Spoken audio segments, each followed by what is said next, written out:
There we go. Okay. See, now all the bookkeeping is good to go. But yeah, looks fun. Let's just give a quick look through this thing. Yeah, cool. Yeah, it's only 14 pages because what's it called? References. Not terrible. All right, so let's do this essay on the literary history of selling out, craft identity, and commercial recognition by Ian Afflerbach. And I apologize how I say everyone's names, because I have no idea what I'm doing. Nam Le's short story collection, The Boat, from 2008, begins with a metafictional tale entitled Love and Honor and Piety and Pride and Compassion and Sacrifice, in which a writer named Nam Le attempts to reconcile two ambitions, meeting his deadline at the Iowa Writers' Workshop and repairing relations with his estranged father. By retelling... Oh, let me drop the music a little bit. It's in my ears. By retelling his father's traumatic experience during the massacre at My Lai, Nam hopes to bridge the generational gap in his diasporic family, which is fragmented since fleeing war-torn Vietnam for Australia. Yet Nam also worries that this story might, as a friend puts it, exploit the Vietnamese thing. Until now, he has refused to write anything invoking his heritage. Narrated in a voice alternatively wry and self-aware, then subtle and vulnerable, Love and Honor shows the technical prowess Lay gained through his own experience at Iowa, which has helped The Boat become among the most decorated first books of fiction to appear in some time. It won several prizes, including a Penn Malamud Award for short fiction, received numerous enthusiastic reviews, and has been translated into at least 13 languages. Lay's work has also garnered growing scholarly interest because it engages some of the central debates that have raged in Asian American literary studies for decades. Questions of cultural authenticity, authorial ownership and voice appropriation, responsible representation of trauma, and the selling out of the community by subsequent generations. In Love and Honor, Nam is all too aware that, as one of his instructors has put it, ethnic literature is hot. A backhanded compliment that praises the diversity of contemporary fiction but casts this interest in ethnic identity as a passing trend, a mere marketing ploy. To avoid trading on his name, body, or background, Nam has written about Colombian assassins and New York painters with hemorrhoids. Despite having good reason to retell his father's story, Nam fears that this might be inauthentic, claiming authority over a Vietnamese identity from which he feels experientially removed. Alright, so a few things just about this. We're getting we're getting hit over the head with the philosophical term, or at least due to Heidegger, of authenticity. We've got cultural authenticity here, but it's like authenticity. So this is just like what is going on here. This is a big buzzword, authenticity, and we've got cultural authenticity in this one instance. So, what exactly is selling out? From the philosophical side, there ain't no money in philosophy, but there is power in philosophy. So the selling out a lot of times is you're selling out, you start working for the people in power. Working for the people in power, I mean, like historically Aristotle was famous for this. He worked for all the dictators of the time. He was not well liked. He worked for the dictators. He worked for whoever could pay to let Aristotle do whatever Aristotle wanted, which was to sit around, argue philosophy, and like do sort of like research. So that's what selling out is in philosophy. You're basically lending your skills and knowledge to people who probably don't need any help because they already have all the money and power. But you do it because it affords you things that you're not going to get by doing philosophy alone. This is different because you can make money writing fiction books. You do not make money writing philosophy papers, at least very rarely. So you can make a lot more money if you have like one of these award-winning short fiction stories. And so selling out here is different. You are basically appropriating someone else's experience and then, I guess, passing it off as yours. So it's basically you're going someplace else and using someone else's stuff and getting all the benefit out of it. So I'm not sure where this is going to go because, you know, if it's his dad's story, it's like, well, isn't that your inheritance anyway? I mean, of course, there's other people that could tell the story, but it's also his dad's story, so why shouldn't the son benefit, at least somewhat, from it? But like this is the question of who's authentic and like why are you doing this? Like who's getting paid? I mean, you can always ask that in the capitalist society and even other societies. Who's getting paid? And when Aristotle got paid, he was getting paid because he was shilling for the powerful. And what looks like they're afraid here is that you're getting paid, but at the expense of someone else at someone else's expense because it's not your story to tell. But you know what? That's not really always your fault that someone else isn't getting paid. Especially in this case, because it's his dad's story. So I don't know. Let's see where this goes. Scholars in Asian American Cinesemiac says the same allegation could be made of this very channel, but it's not a good allegation. Well, what do you mean? Like I'm reading other people's stuff? Yeah, that's fair. Like I'm definitely reading other people's stuff, but I'm also reviewing and giving feedback. And when the author, I'll tell you something. The number one of the top things, I used to email all the authors. They were so happy that anyone read their paper and gave them good feedback. Yeah. But philosophy, no one even reads it. So it's not just educational. It's like they are so happy to get some sane feedback on their writing that because a lot of this stuff, philosophy is really done off in your own corner of the world. Some of your friends might read your paper, but you're not getting outside your little bubble. So there's just this sociological problem with philosophy writing. It's that and there's so much of it that a lot of it just doesn't get read. And so it's am I using their stuff for content? Yes, but they're really happy I'm doing that. So it's not because it's so under read anyway. It's a different situation. So the synthesis of other people's work is the very aim of philosophy? Basically, yes. I mean, philosophy got problems. Who's reading all this? Sorry to be all Hegel about. Hegel's smart. Hegel's tough, but Hegel's smart. All right, continuing. And anyone else out there, feel free to ask questions too, please. Scholars in Asian American studies have offered varying interpretations of love and honor, yet they agree that Nam's fear of selling out captures central concerns for the field. For Christopher Lee, Love and Honor illustrates the strategic deferrals that have been required of writers attempting to produce Asian American literature, working with this heterogeneous, contested, and perpetually shifting label while rejecting its descriptive authority. In its climactic ending, Nam's father burns his new manuscript entitled Ethnic Story, a scene Lee argues denying Nam's right to narrate my lie, casting doubt on the very possibility of writing an ethnic story, and arguably exposing what critics like Candace Chu see as the absent subject at the center of Asian American literature. Well, that's an interesting way to put it. The person who is actually writing does not exist. It's somehow the experience is always escaping the author, which is a fair thing most of the time. Very rarely can you say that the author is the person that has all the experiences. And so it's interesting that there's an absent subject at the center of Asian American literature. In some sense, they're always lacking the appropriate experience. That's a weird displacement, an exile from your own culture. Responding to such readings, however, Donald C. Golnicht cautions against this urge to explode the category Asian American in particular, and ethnic more generally, in a meta-theoretical gesture, what that may be the luxury of academic privilege. Hello, Herbert Smithens. What's up, Noger? What do we have going on? The author is always dead, Roland Barthes. Yeah, that's right, Cinesemiotics, Roland Barthes. Cinesemiotics suggested this paper. This is about selling out in literature and what it is to sell out. So I've been discussing what it is to sell out in philosophy, and this paper is talking about the Asian American experience and Asian American literature, and we're discussing what it is to sell out for that particular group. And I was saying, in philosophy, generally selling out means throwing in with the very powerful and not so good people in power.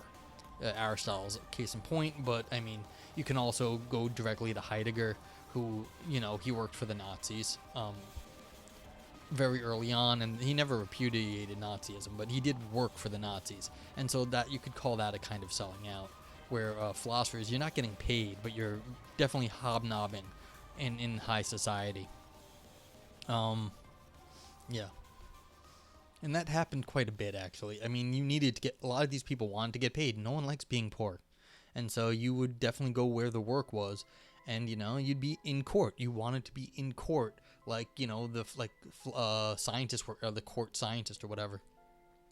Well, Heidegger is a modern example. Oh, someone in our government? I don't think so. I mean, our recent government has been very down on academics. Um, so and I don't know if anyone's working for Biden specifically, but I mean, Obama had they had a science council. Well, there's a reason why it's in semiotics. People get angry about Heidegger. I don't know of anyone in the U.S. government that, at the moment, but there's always shills somewhere. You can look. I do have an interesting thing, and I don't want to actually slam on these people because they do a lot of good work. But there's a giant foundation that is basically semi-religious, and they're pushing definitely the religious agenda, but they fund a lot of philosophy projects too. A lot of times it's with like a semi-religious slant, but so what, who cares if it's a semi-religious slant? And so there are, if you look, it's the Templeton Foundation. I have no idea if they're really got like alternative it's in chat, the name. I don't know if they're really like evil underneath or not. They have a lot of money, but like they give philosophers at sort of like that are in like aligned with their vision money to work on their projects. And as far as I know, they're not like heavy-handed about anything. They don't tell you what you have to do. But I've actually heard in the past, like a few years ago, that there were philosophers that said, I won't take their money because I don't like being associated with these people in something. Semiotics, we wish things stood on merit only, but that's not exactly the state of the world. You have to get paid. Herbert Smithen says, oh yeah, I guess lobbying peoples can be considered promoting certain philosophies, like the Cato Institute promoting Lockean property rights, for example. Absolutely, there's definitely conservative think tanks, and they pay for people. All are welcome to throw their hat in the ring, even if it's full of crap. There is always something to be said for, people paying money to boost different signals. And so if like certain people just have more like hype behind them because someone paid for the hype, it's gonna, go farther. So it's like that matters. Like, if you get like more clicks on the internet, you're gonna have a better chance to make an impact. And it's not always what gets you clicks is not always quality of writing. But yeah, so that's just Herbert Smithen's, like, it's nothing new in philosophy. Like, you can look at who's funding it now. I don't know if there's anyone in the government, but like I said, Heidegger in the Nazi case, because it's just such a glaring example. And as Semiotics says, everyone knows it at this point. Everyone mentions it.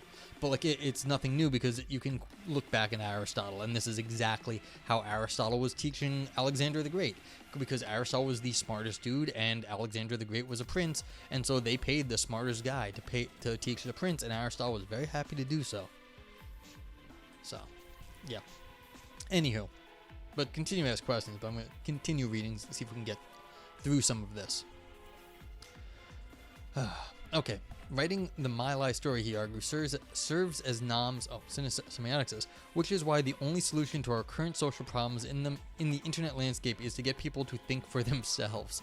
If only we would think for ourselves, that's easier said than done. I thought you were going to go with the classic. The only solution to all of our problems is blowing up the moon. If we blew up the moon, we wouldn't have any more problems.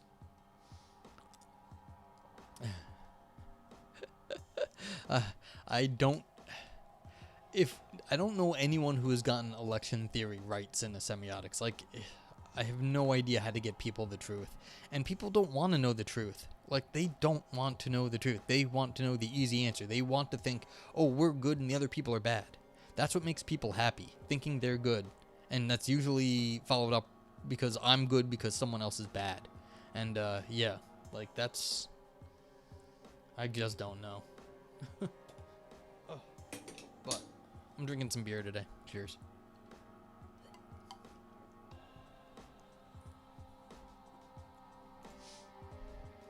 All right, so writing the My Lai story, he argues, serves as Nam's vehicle for the recognition of and reconciliation with his estranged father, a process reaffirmed even in the manuscript's combustion. Nam's father, he suggests, evokes a traditional Vietnamese and more broadly Asian ritual of ancestor veneration, a practice of honoring the dead by burning paper money. For Goldnick, Nam's struggle over selling out in love and honor captures how some Asian writers, as children of immigrants, can feel an enduring friction between the drive for financial success, made explicit by parents or implicit in their sacrifices, and the writer's own efforts to achieve and express a distinctive identity. Despite their differences, then, these critics affirm that selling out represents a meaningful struggle between authenticity and betrayal for the Asian American writer. I mean, where is the there is an authentic immigrant experience. There is an immigrant experience, like Ellis Island in New York is a thing where all the immigrants came through Ellis Island in New York at the turn of the 20th century. So it's like there is an experience there of the immigrants, but they're trying to like slice it both ways. They want to have like the old culture and the new culture, and maybe that's where we're getting tripped up here, because the children of immigrants are not going to have the same experience. Herbert Smithen says, I grew up in half Asian American schools, very hard workers. Yeah, I mean, the Chinese are always known for like their school focus, or at least they always have around here, that like it's a school, they have a very sort of school focused upbringing. So, that's a cultural thing. So, but again, where is the authenticity? It seems like they're getting some part of that experience, even as immigrants. Okay. Continuing. In this essay, however, I argue that the question of selling out must also be situated within a longer history of the changing markets for Anglophone fiction, and that Lay's concern over selling ethnic literature captures several paradigmatic shifts in the relationship between authorship, identity, and commercial recognition over the last 100 years. Yikes, racist much, y'all? Yeah. Well, no. There is a thing about the Chinese are school-focused. Like, there is, like, that is, like, just a fact. Like, the Jews are school-focused, the Chinese are school-focused. And, that's not to say other people aren't, but, like, got a Jewish background. I would get murdered if, like, I did, like, terribly at school. Like, it was bad. And so, it's, like, it's traumatic. And I've talked to, like, Asian people, and they have the same sort of trauma over, like, getting death, like, basically death threats over screwing up at school. So, I mean, I don't know if other cultures have the same sort of level of pressure put on them for this, but it is a thing, at least in some cultures. Herbert Smithen says, in South Korea, suicide is the #1 cause of death among adolescents. I think a lot because of school pressure. You think it sounds like blacks like fried chicken? I mean, I like fried chicken. Who doesn't like fried chicken? But, like, it's, there is something to the, different cultures focus on different things. I don't think one's better than the other. Like, there's people from all cultures who are successful and good at school. It's just, I think, at least from my experience, it's that the Jews are a traveling nomadic people, and they could only rely on things that they had to take with them. So what could they take with them? They could take with them what they were educated in, their songs and their culture. That's basically it. And then they became jewelers because, you can take that with you. And that was like a historical thing, and that there's other reasons for that too. But it's like, this is it's a historical fact. It's not much of a it's not like there's anything like better about this versus something else. It's just this is what historically happened because of like the situation at the time. Now, I don't know the Asian experience. I don't. So like there's a question like, why is this a case? But like, that's as far as I know, that is a thing. I mean, I don't think it is racist to say that they have this sort of focus where, there's more stuff. But, maybe there's a bad reason for that, and I apologize if there is. It's in a it's okay. I'm not much into calling out stuff like that. I just know if there's something that has unspoken implications, Chinese are hard workers, then that means X is lazy. Yeah, I'm definitely not calling anyone else lazy. I just was thinking in terms of the education thing. I don't think anyone else is lazy. It's academically uh, stressful. I'll put it that way. Herbert Smith says a lot of people come to America put a lot of pressure on their kids because of the natural extension of their motivation for coming to America. Yeah, I mean, people have the idea that you're gonna come to America and then you have an opportunity to, move up in the world. And in some sense, it's quite often, it's been true at times. So it's like you have the chance to move up in the world in different situations, and America quite often gave people that opportunity. So it's like there's a reason why people got here and then they like beat their hell out of their kids to like become better than themselves. And it's a noble sort of thing. You think the point might come out? I mean, I don't know where this is going, but like the question is authenticity. And so what is the authentic like Chinese experience or like the Korean experience or whatever the Asian American experience is here for these sorts of people, the Vietnamese in this case? Yeah, I just don't know. It's like, and there's the question is like, well, of course your experience isn't the same as your parents. No one's is. And so, yeah, Cinesemiac says, I mean, it's like the exception that proves the rule. By noting its presence in one group, you necessarily imply the absence of no notable level in others. That's fair. But like, yeah, no one's lazy. I don't want to come across saying like anyone's lazy. It's just that there's different focuses, and it's like fine, like different people do different things. It's like cultural differences are okay, and no one's dumb. Like no one's dumb and no one's lazy. So just be clear about that, and thank you for bringing it up, because I don't want to come across saying, hey, look, these people work hard, and then like and implying like that everyone else doesn't.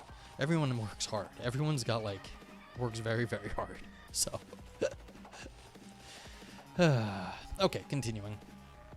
Yeah, it looks relatively, but no one's lazy. Do I think it's weird that other cultures have westernized schooling instead of whatever their traditional schooling was? No, I don't think it's weird. I think people are trying to cope with the modern world, and they do the best they can, so they are trying to incorporate westernized schooling. It doesn't make it good, it just means that there's like Western colonialization of schooling. Well, yeah, that's fair. Everyone is making some generalizations, which I was earlier cinesemiotic, so it's like I admit to that. But like, again, I didn't mean to imply anyone else was relatively not as hardworking. It's just everyone works hard. Yeah. So, Herbert, that's actually a really good question. I don't know. Yeah, America. So why does Western schooling take over? I think it's just probably like colonialization. Like, I don't know if ours is any better, but like this is how we teach our crap, and so other people have to adapt to it. Sometimes I read philosophy of education papers on here, and it's really, really like the Wild West. You don't know what you're gonna get, because people are trying everything to figure out how to teach kids better, and I mean they're trying everything under the sun to get to educate the next generation better than whatever we're doing now, because they see themselves as, it looks like from what I've read on like the philosophy Roulette, they see themselves as the front line of like the world, like the next generation that we have to like do better than right now. Yeah, I mean, I don't know what the schooling is. Yeah, I don't know enough about it, so like that's cool. But yeah, I just don't know. Yeah, those papers they really are trying anything under the sun to do a better job than what we have right now. Okay, so here's what the author is going to say, what they're going to do. To make this case, I mapped the literary history of selling out across 3 overlapping but meaningful, distinct phases. My first section turns to Henry James and Pierre Bourdieu. So yeah, Henry James is big into like educational theory.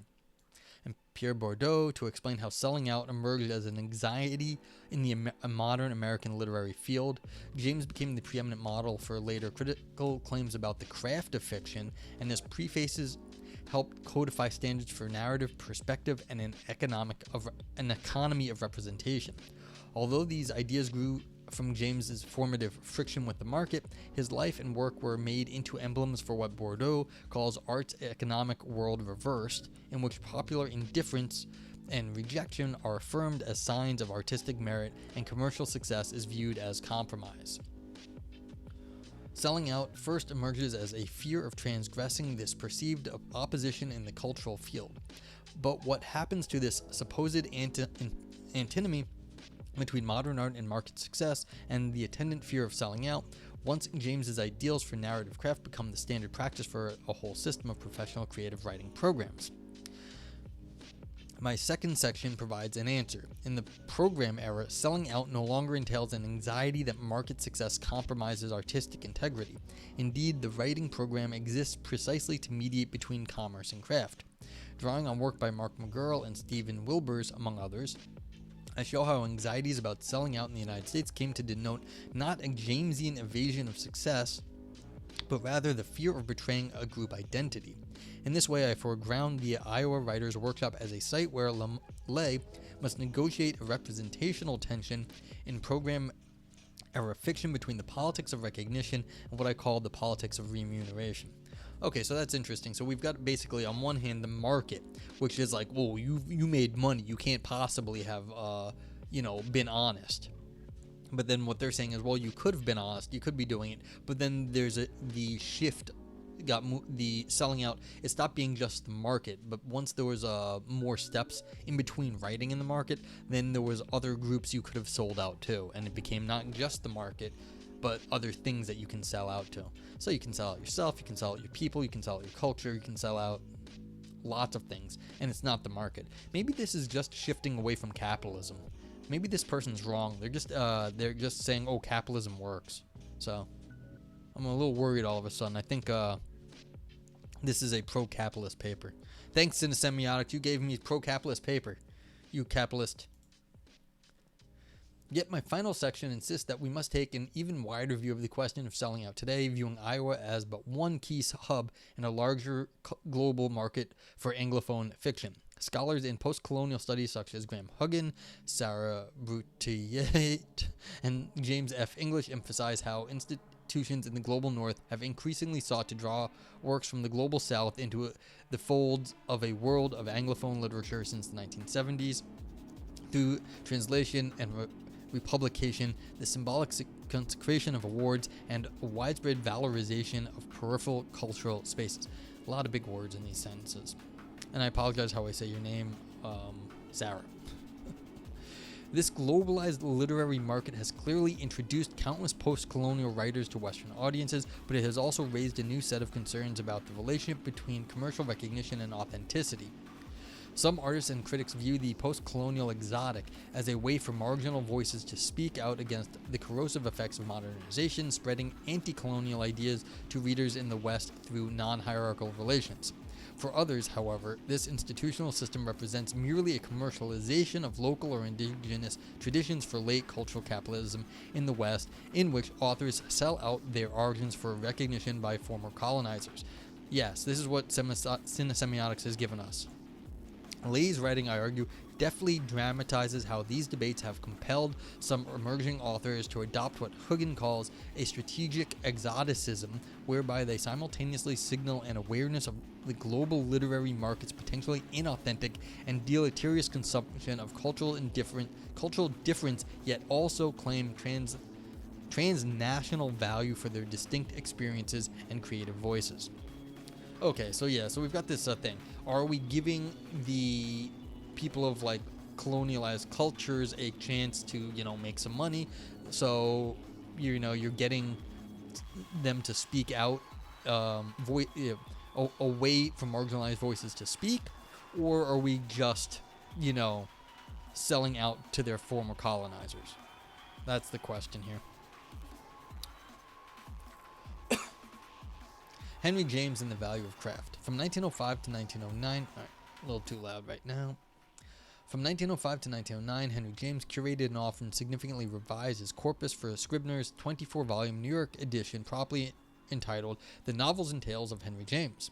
Looking back in 1915, the aging master noted that from the point of view of profit, either to the publisher or myself, the project had been a complete failure. I can't even say that word. Vulgarly speaking. Like, why can't I say vulgarly speaking? It doesn't sell. From the point of view of literary posterity, however, the New York edition, especially the critical prefaces James composed for these volumes, now represents an iconic and a profoundly influential articulation of modern narrative technique. In his new prefaces, James emphasizes the challenge of economic representation, of constructing a narrative perspective fit for rendering the dramatic material at hand without excess or waste, such that every element of a story participates in an organic form. He defends the very short story as an ideal genre for honing such a technique, one of the costliest for an artist in terms of labor, yet one of the most indestructible forms of composition in general use.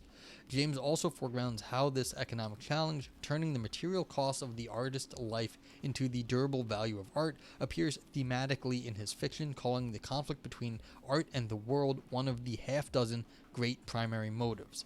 That his grand edition failed to sell, then ironically confirmed an opposition that James expresses throughout his prefaces between the vulgar economics of everyday life and the subtler, if less immediately rewarding, economies of literary craft. Yeah, I mean, to write it's the old paradox. If I had more time, I would have written you a shorter letter. Which is really funny. It's like, well, why you wrote a longer letter? Yeah, but to write something good that's short takes more effort. You have to like think through things twice as hard to write things. You have to think through things basically 4 times as hard to write anything half as long. That's just as good.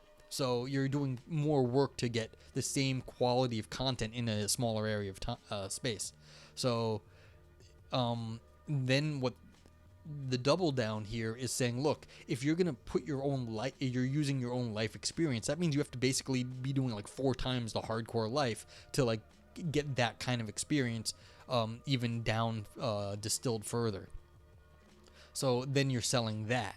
And so that's the funny part here, is that he thought he was doing this and it didn't work. Okay. Though James never really emphasized the term craft, it was inextricably pinned to his legacy with Percy Lubbock's The Craft of Fiction. Lubbock's book expanded on the narrative theory developed piecemeal across Henry James' prefaces to the New York edition, and its recapitulated message that the technical question of narrative perspective has profound aesthetic consequences for the work, helped alter the direction of American fiction for the rest of the 20th century and beyond. Speed, quality, and innovation, you can only have 2 at once. You want to know what's hilarious about that cinesemiotics? I don't know if... I know you're in the U.S. somewhere. You don't have to... Of course, don't mention where you are, but I know you're in the U.S. Have you seen the Amazon delivery vans where you are? They say speed and... They said speed and innovation on the side of the vans, and I'm always laughing because it means it inherently means that they're skimping on quality. Like, it's like the biggest thing. Like, anyone who knows that saying is like speed, quality, and innovation, and they always say choose 2, speed, quality. They say speed and innovation. I'm just like, you are just like outing that you guys suck. Like, it's ridiculous, because they're like, whoever designed that van didn't either was making a joke at Amazon's expense and they didn't get it, or they just were completely had their head up their butt. Creative writing is funny. Creative writing programs, first at Iowa and then by 1975 at some 50 other academic institutions, turned these Jamesian values into systematic practice and encapsulating in touchstone aphorisms about experience, write what you know, and creativity, find your voice. Together, these cardinal values promise that anyone can produce meaningful narrative so long as they embrace a third mediating value craft, show, don't tell, as a template for honing self-expression into professional authorship. Herbert Smithson says, in my work, you can either choose a time-based or feature-based release date. You try to choose both, you sacrifice quality. Yep. I mean, what cinesemiotics says, it shows up in a few different places and basically in very similar words. Speed, quality, or cost. That's what it is. And you can pick 2, but you can't, if you get all 3, it's just very hard. Cinesemiac says, there are merchants, and so the quality of the goods is up to the manufacturers. I seriously do not think that's their attitude. Yeah, but why would they put that on the side of the vans? Like, they had the whoever designed the vans was like either I think they must have been making a joke at Amazon's expense, because I mean I know that the drivers are independent contractors or something like that. I don't think they're actually regular employees. Yeah, see, it's interesting. You've got these little write what you know aphorisms, and like that became a thing to like there's like to explain how to do stuff. Yeah, it's the drones. Yeah, I mean they're cutting the people out because people cost money compared to drones in the long run. So drivers are expensive, and like you can have a few drone operators sitting in like a faraway place, and that costs less money. And we're going to have no jobs anymore, and then the U.S. is not going to know what to do with itself. Continuing. James' economic representation, achieved through third-person limited narration and a dramatic method focused on action and dialogue rather than extended description or world building, provided this mediating platform, an adaptable technical standard cultivated through meticulous revision. In his History of the Iowa Writers' Workshop, Wilbur's notes how Iowa promoted these core ideals through the success. Through the success of early pupils such as Wallace Stegner, Paul Engel, and Margaret Walker Alexander, who gained recognition as writers and often as writing program administrators. Iowa also added emerging new critics Austin Warren and Renee Wallach to its faculty in 1939, and the new criticism remarks McGurl put the point of view of the artist at the very center of the post-war literary studies. Enshrined in textbooks like Robert Penn, Warren, and Cleanbrooke's Understanding Fiction, which the Iowa graduate Flannery O'Connell called her Bible, and Caroline Gordon and Alan Tate's The House of Fiction, which takes its title from the New York edition's preface to The Portrait of a Lady, James' narrative ideals eventually became guiding standards for modern writers and readers alike. Yeah, so you're supposed to compress your writing down, in an economic sense, just to take up less space, but also you're supposed to somehow put more experience into it as well, which is double hard. Wilbur's History of the Iowa's Writers' Workshop and McGurl's Program Era joined several others. Do I consider Henry Thoreau and Ralph Emerson to be philosophers? Some of their what they said definitely has philosophical content, so for that part, sure. A lot of people say things that are philosophically interesting, and so like where you're gonna cut the line for that stuff, Herbert Smithens is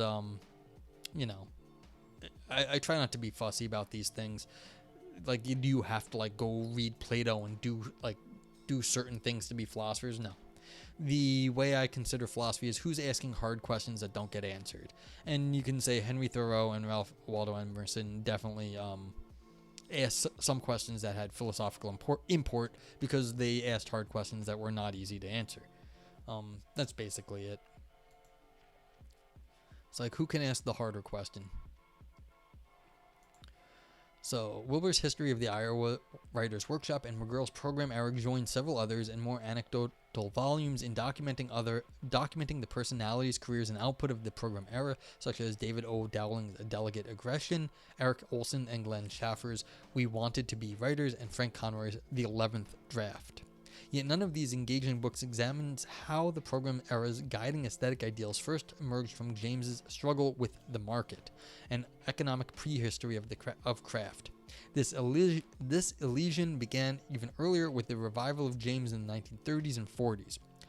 Lionel Trilling, F.O. Matheson, and R.P. Blackmore helped reframe James's career as a lived commitment to the ideals of his famous prefaces, marshalling his late claims about art's removal from the world into a defense of their own modernist reading practices. In fact, James was made financially secure by his writings only at intervals articles, notes Michael Inesco, and his dependence on the magazines make his career representative rather than exceptional for the age of one of many writers who moved cannily to sell his precious wares in the marketplace of letters. In private writings, James did not express the same reverence for controlled organic form as in his late prefaces, but rather displayed a characteristic tension between his honest desire for success and a fear of appearing too clamorous for the tangible rewards that the marketplace could confer. Yeah, I mean, people have to eat. It sucks being poor. Like, it does. And the idea that someone is going to kill themselves for their art is nice. But, like, you can go sit on a mountain and be like a hermit. I mean, that's basically what you're doing. Most people are not going to do that, even the artists. Like, it's just not a good time, usually. Yeah. Like, it's silly. James, it seems, recognized the need for what Bordeaux called position taken in the modern literary field, those concrete commercial choices that, as much as narrative technique, determine an author's reception. You can do art after work. It's hard though, man. Like, things are hard out there. Like, it's hard to do when you like people are tired after work. Like, they just are. A writer may claim autonomy from commercial interest, yet this claim itself represents but another position within the modern field of cultural production. James knew as much, even if by the end of his life his critical writings often recast his own choices as an absolute conflict between art and society, providing later critics a resource for promoting their aesthetic ideology of modern art. I mean, what's it saying? You can do art after work. Like, there's a question. Yeah, you can, but like, things are expensive now and people are tired. But of course, like, you can say, well, you can make it work if you really want to. Of course you can. Like, it's not easy though. Nothing ever like worth doing is. But like, it's a good question. Like, how much free time do Americans have now? At least I can only speak about Americans. People other places might be able to have more free time, but in the U.S. things aren't not so easy. So.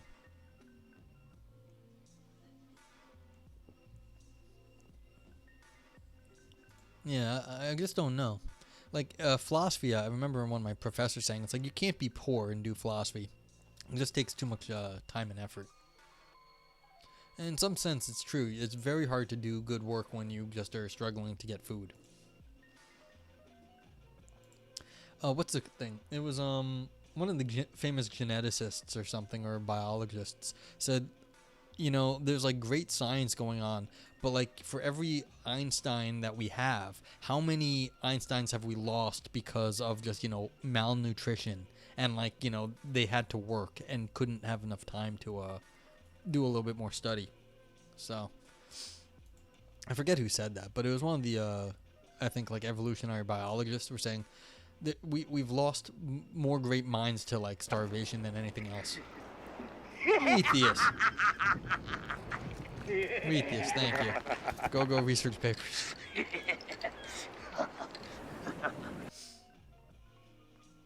Prometheus subscribed. Prometheus says, go research papers. Yeah, thank you. How are you, Prometheus? I appreciate it. Herbert Smithson says, do you think we lose a lot of Einsteins because we put them in school to learn different things instead of the things they are interested in? I don't know if schooling is really going to ruin people. I doubt it. Smart people are going to do smart stuff. I'm more worried about, them not getting good education, not getting enough food, and not having enough, like, clean water, things like that. Like, people who have to struggle real hard for anything good. Valpo, how are you? How are you, Valpo? Thank you for stopping by. Appreciate you guys coming in. Yeah. We're reading this paper on, this is on selling out. So, so this talking about selling out in literature is suggested by our friend Cinesemiotics. But I was talking about, what's it to sell out in philosophy. And basically, philosophers, when they sell out for money because they want to do philosophy. So famously, yeah, well, that's the other thing. But like philosophers, when they sell out, they tend to sell out to very rich people and like politicians that they shouldn't do. So they shouldn't be selling out to. I mean, and the very famous one is our friend Aristotle. Aristotle worked for dictators, so that yeah, it's like, give me the money, damn it. But yeah, Aristotle worked for the dictators of his day so that he could have time to do his philosophy, and that's just no one liked Aristotle really. That's why he didn't inherit the academy. He had to go do the Lyceum because no one liked him. He was a rich whiny boy and he liked his money. Yep, exactly. Yeah, a little Aristotle head. So, but yeah, so the interesting thing is it's that who we're talking about here is William James, really. Hey, you come at my boy, you come at me. Yeah, I know. I love our boy Aristotle. Here it's like philosophy friends. I made a little linky thing. So for anyone who doesn't know who I'm talking about, it's our friend Aristotle. Is the first link in that little bot post. There, he does ethics in ancient, and he's a lovely, wonderful, fantastic philosopher in person. And so you can also check out Evolve Yourself TV, who does mind, metaphysics, science, chess, and meditation on his channel. And then there's the Ask a Philosopher bunch. They've been posting once a month, I think, first Fridays of the month. So, yeah, I must have missed it last Friday. But yeah, but like those are the grand total of the philosophy people on Twitch, as far as I know right now. But yeah, so what were we saying? Yeah, so it's interesting. It's like, if you make money, are you selling out? And William James is kind of saying yes, but then this author is saying not exactly. William James may have recast his own history like that, but it's not so clear that he felt so bad when he was making money. Yeah. Okay. So continuing, and as always, feel free to ask questions. And thanks again for the sub, Retheus. I appreciate it. Herbert Smithson says, I sell out because I pay taxes, which buys bullets for wars I don't support. Exactly. That's because it sounds like you're an American, and that's where our tax money goes, to shoot things and not get health care for people. Yeah. So, and the funny part is I'm not even like anti-gun. It's like, if you want to have your guns, go have your guns. Just like we need a few more things to keep guns out of crazy people's hands. Not defending the expense, but yeah, I mean, U.S. government's interesting. Taking a sociological view of the history of craft requires foregrounding the pivotal commercial experience that led James to his late claims about literary form, his famously disastrous efforts at writing for theater. Interesting, he tried to write plays.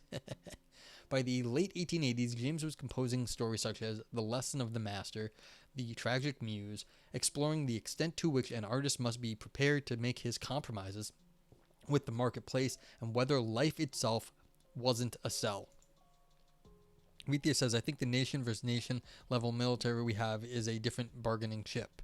Yeah, I mean, the truth is, I just don't, I wish I knew more about like politics and like nationalism and like nation versus nation state. All these things is one of my failings, or just like deficiencies. Maybe not failing. Deficiencies. I'm not good enough on the social philosophy. Yeah, I mean, what really is the military doing? Like, what are we getting out of it? Is it a deterrent? Is it a bargaining chip? Or are we just sending it in and like not telling people we're sending it in and fucking people up and then taking their stuff? I'm not entirely sure what we're up to. USA is definitely playing an economic military game in civilization. Yeah. I mean, that's basically the modus operandi of the United States. It's we go to war. We go to war a lot. We're like constantly at war in some way or another. Usually pretty normal ways, like killing things. What it is doing is making USA by metrics the most deadly nation on the planet. Yeah, we blow up a lot of stuff. Yeah, and we should be considering it. And like I said, this is one of the things I'd like to get better at in the future is understanding social and political philosophy, because I never really thought about it as much. And so everything I say is now is sort of just this I think the other, like when I talk about some of the other topics, I know what I'm talking about. Like I have a history with it. Even if I don't know all the stuff, I have like a history. But I don't have the same sort of like background history with social and political stuff. And so what is the primal blood logic that you're talking about? I understand what you mean, but I don't have like enough experience to like think about it correctly, in my opinion. Like I just don't have the same comfortability with these ideas. So do I know Ben Burgess? He's a philosophy professor on YouTube and likes to debate political things. No, it's fine, Retheus. I do not know Ben Burgess. I actually don't know a whole lot of the YouTube philosophy scene. I publish all my videos to YouTube, but I actually don't watch a lot of YouTube philosophy at the moment. So I don't know Ben. Hope I don't know if he's good. But yeah, there's, like I said, on Twitch, there's Aristotle, there's Evolve Yourself TV, and then there's the Ask a Philosopher bunch, and that's it. So we hold it down. Continuing. Life was imitating art. The tragic muse, along with the Bostonians and the Princess Casamassima, had all been three-decker failures. It would have been a decade before James wrote another novel. Burgess is good, though? Okay, thanks, Valpo. Cool. It would be a decade before James wrote another novel. Even more troubling from a financial standpoint, American magazines, including the stalwart Atlantic, were growing less interested in his work by 1890, a development that L.G. Sidgwick notes had much to do with changes in the magazine market for fiction, as with James' increasingly difficult style. When he turned to the theater after completing The Tragic Muse, remarks Enesco, James was unusually frank about his motives, telling his longtime friend William Dean Howells that it was not the love of art and the pure pursuit of truth that have goaded me into such merry ways, but rather the definite necessity of making, for my palsied old age, more money than literature has ever consented or evidently will ever consent to yield me. My books simply don't sell.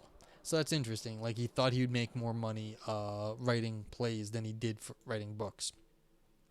James did score a modest success converting his 1877 novel The Americans into a play, which ran some 17 nights, but he withdrew his second effort, Mrs. Jasper's Way, after witnessing an embarrassingly poor rehearsal. The final blow came on 5 January 1895 when Guy Domville premiered at the St. James Theatre in London. Jeers, hisses, catcalls descended on the playwright when he escaped before his audience, and James escaped as soon as he could. From this devastating scene, he had earned but £275, a mere token of the prosperity that would have awaited him had he succeeded. It took some time to recover from these theatrical failures. I like that. The failures aren't theatrical, but like the failures were in the theater. Theatrical failures. Not like I fell down theatrically. Anyway, James' notebook from December 1895 records how personal finances finally drove him to return to the short story. I come back inveterately, or at any rate necessarily, to the little question of the really short thing.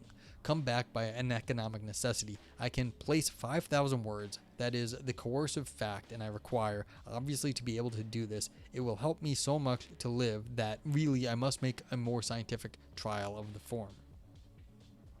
James would praise the short story in his New York edition prefaces as a vehicle for the writers to refine technique, and indeed it would eventually become the privileged genre of the creative writing program, offering the chance to fashion an aesthetic whole within the constraint of an academic calendar. Yet James' own scientific trial of the form, as he insists, originated from economic necessity. The late Jamesian technique did not appear overnight, remarks Leon Edel, but rather preceded by trial and error. James had abandoned all hope of box office earnings, but had gained an artist's grasp of what narrative fiction might be if he had a plan, a design, a method. After his trial in the theater, concurs Enesco, James shrewdly sensed that being unpopular, unstable at any price, had a cachet of its own, one that publishers, curiously, might bid for, and that smaller, more discriminating publics existed in tandem with mass audiences, and might be capable of supporting writers of distinction. You know what's really interesting about this is saying, look, you have to write for your audience. And this is exactly the situation with like academic papers. We have to write academic philosophy papers have to be written in a very distinct way. And anyone who has seen any of my stupid videos on this channel or on my YouTube knows this is exactly what they all look like. Is they have to be short and they have to like get to the point, and they are terribly written because you have to do all these things in the course of basically an academic year so that you can have another publication on your CSV, so that next year you can show that you did something in the previous year. And so all these things are written in this way, but like they're designed to get published and written in a certain time period. And so they're not aesthetic, they're designed to make it into the journals that you want to get into so that you might get a job in philosophy. And so this is interesting, actually, that the economics of the short story is actually the same sort of economic craft issues of writing a philosophy paper in the course of a semester. And it's depressing. You sacrifice innovation and quality for speed? Absolutely, Herbert Smithens. This is why there's philosophy mills. Yeah, metrics and deadlines. Well, I mean, there's nothing unique about this, as Rethius is saying. This is just in other industries, it's called something else. That's all it is. So yeah, and this is why philosophy papers are written the way they are, and in other industries you have metrics and deadlines. And of course, quality is sacrificed to come in under whatever metrics you need to get them in. So it's like,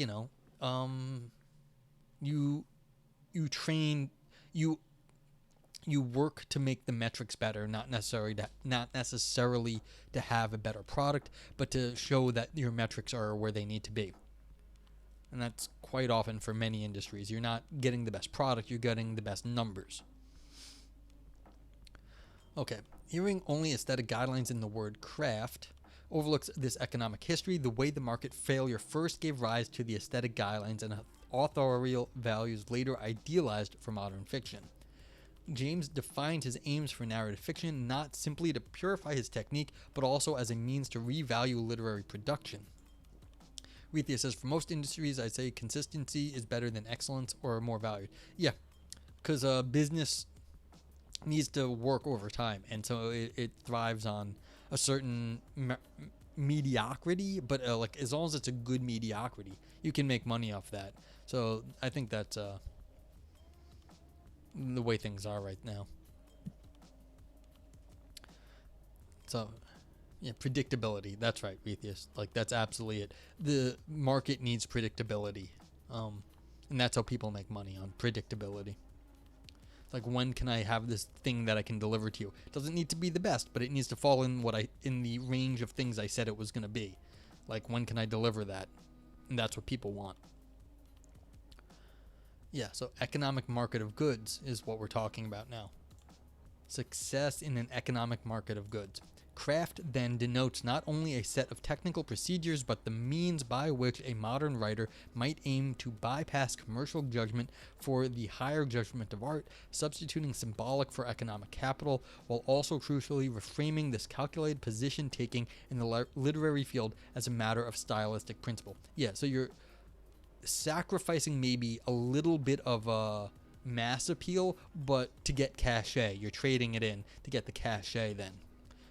That way you can, the difference here is instead of being in like the big pond, you're trying to be the big fish in a smaller pond. And so that's kind of what this strategy was here. It's like, yeah, I'm not for everybody, but these people are in the know, and then like I'm the big fish in that pond of like the people who are smart. And so this is a way to, cut down on the market.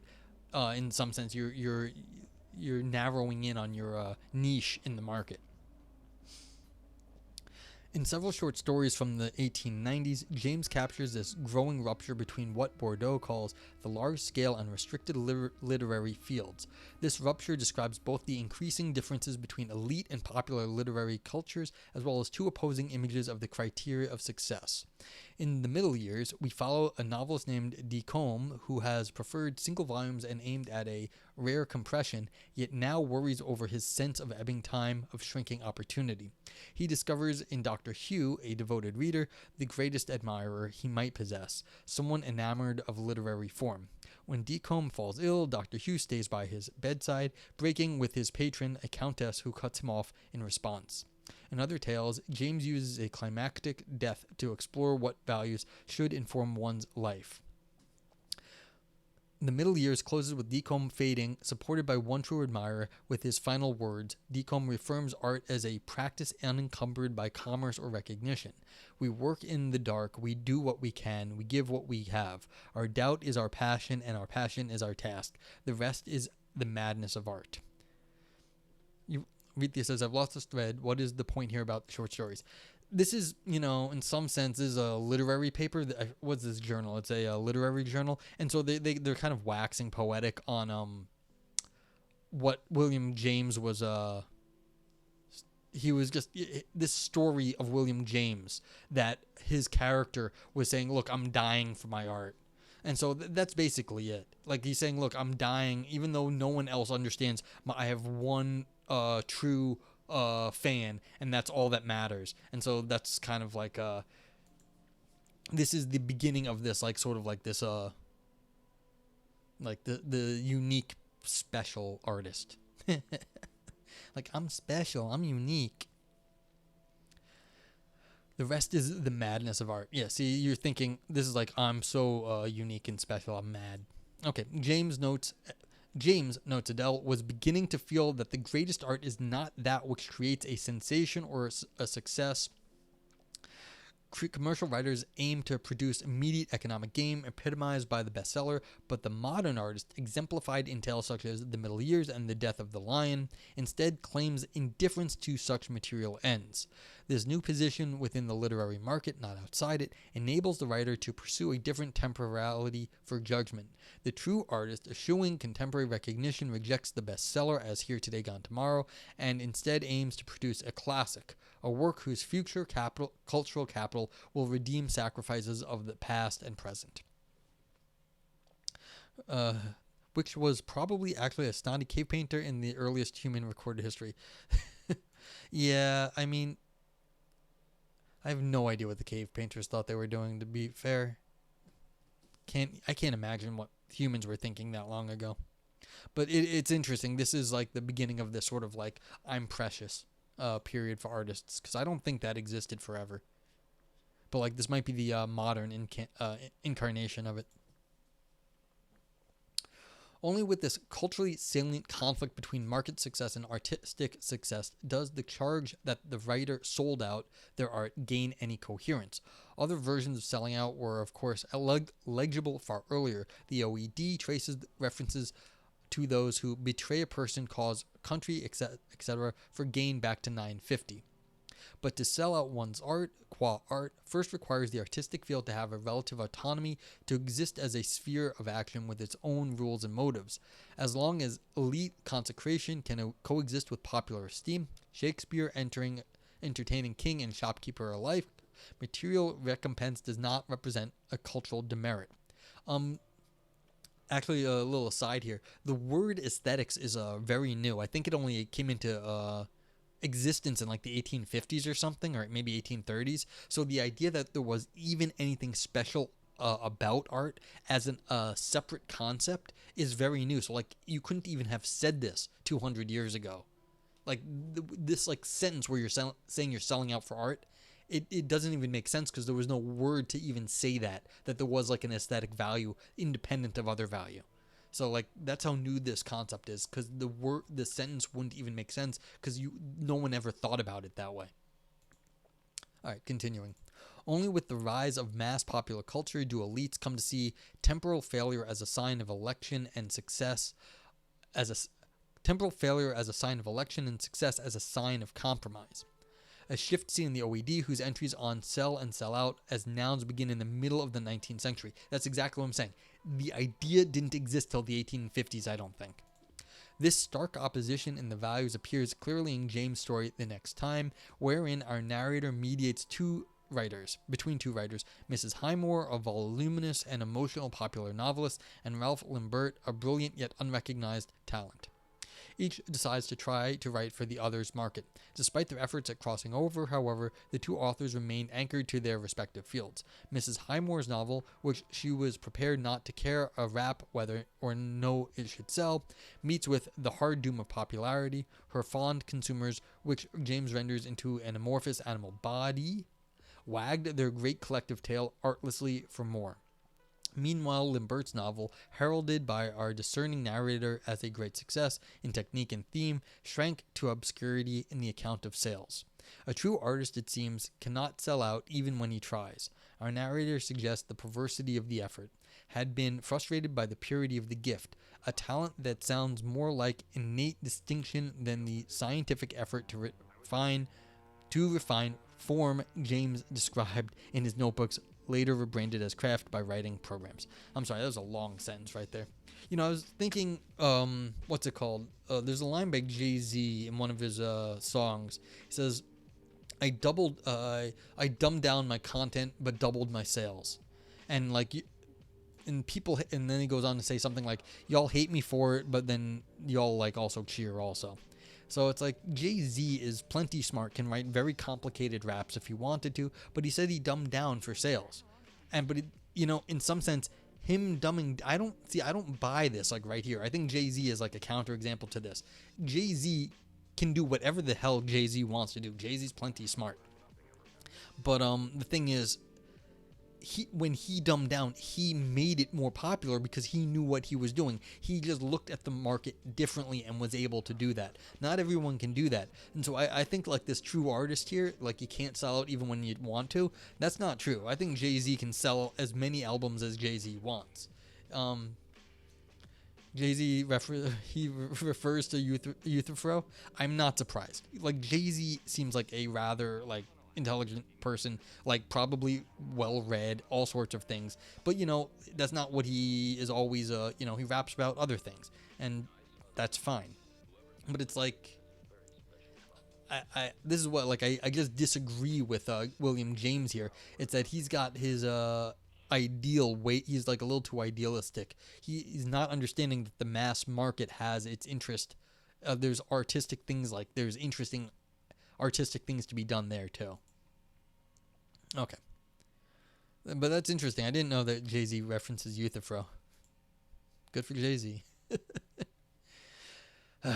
James may not be the earliest American author to address the divided structure of the modern literary field, but his stories show an acute awareness of its antithetical values. Despite his own engagement with the market, moreover, later critics made James' life and work into totems for art's integrity against the corrosive popular demands of commercial modernity. Beginning in the 1930s, New York intellectuals writing for little magazines such as Partisan Review canonized James as an exiled, alienated modern artist rather than a canny commercial operator. His reception helped frame literary modernism as a noble commitment to technique against the crass vicissitudes of the market, an adaptable and enduring investment in formal autonomy against the fleeting pecuniary rewards of popular success. Excuse me. Essays such as Clement Greenberg's Avant-Garde and Kitsch and Dwight MacDonald's Mass Cult and Mid-Cult verified the division between restricted and large-scale fields in James's fiction into stark cultural dichotomies, which envisioned art as a desperate holdout against the viral growth of a banal mass culture. By establishing what Andreas Hussian calls the discourse of the Great Divide, which insists on the categorical distinction between high art and mass culture, this era's stratification not only occluded James' lifelong entanglement in the market, but also established an aesthetic ideology surrounding literary modernism, which imagined true art as somehow free from popular life and commerce. During these same transformative years, however, the United States was also experiencing a tectonic shift in the sociology of authorship as the academic institution, professors, the college English classroom, the textbook market had begun to play a crucial part in literary consecration, eventually replacing distant little magazines like Partisan Review. Whereas selling out had meant market success for those critics who canonized James as an emblem of modern alienation and narrative technique, for the university that turned his claim about craft into a systematic practice for producing creative writers, it would come to mean something else entirely.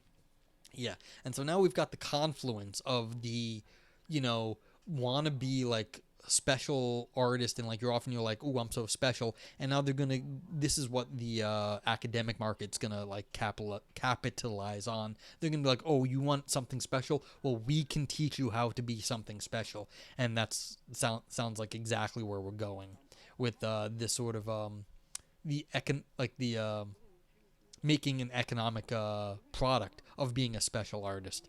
Like, come to our program. We'll teach you how to be a philosopher. We'll teach you how to be a good writer. We'll teach you how to get that special something that no one else got. And, yeah. And basically, I think philosophy has been riding on, like, the golden child sort of theory of like how philosophy goes, like, oh, we've got someone who's special, and like they're really good. I think that's one of the things that's been a drag on late 20th century philosophy and academia. I mean, at least I'm bitter about it. I remember when I was in school, like, they loved this one other dude. He wasn't that smart. He was very good, but he wasn't like great. And I was always like, why do they love this guy? But he had like the sort of like, he was good looking, very smart, and very everything. He just wasn't like particularly clever, but it was like he had all this stuff like, oh, he could be somebody special. It's like,